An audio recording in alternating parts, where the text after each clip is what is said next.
अहो आता जीवाला वाटतंय बरं, भावा एक विमाला खाल्ल्यावर. मित्र आहेत आपले, तू आहेस, तू आता सगळं करतो. चला तुम्ही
या ठिकाणी थोडक्यात गवळण सादर करत आहे. लक्ष असू द्या.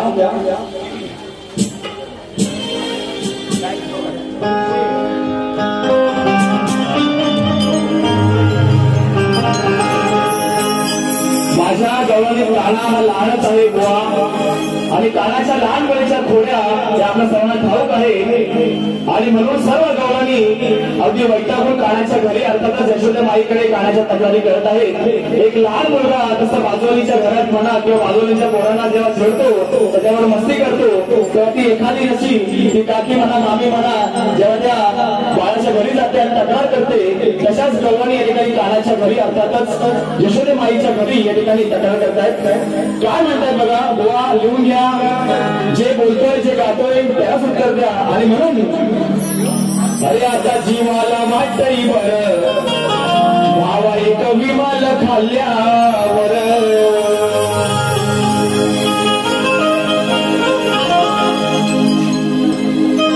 अगं कुठं हाय यशोदे तुझा तू काना.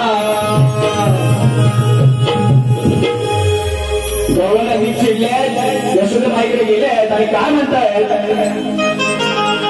कुठं हाय यशोदे तुझा तू काना.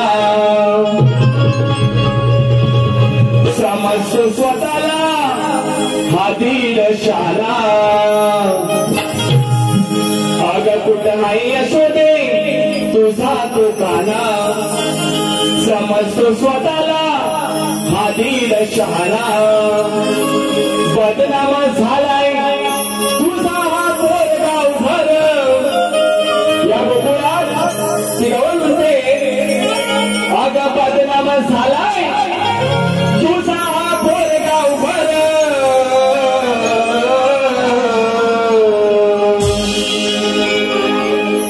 सांगते तुला यशोदे खरं, सांगते तुला यशोदे खरं, हा काना तुझा मुतलाय पडवीवर.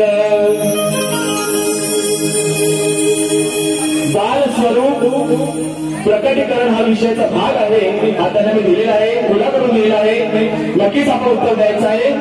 तेव्हा ती गवळण काय म्हणते, सांगते तुला यशोदे खरं, हा काना तुझा मुतलाय पडवीवर.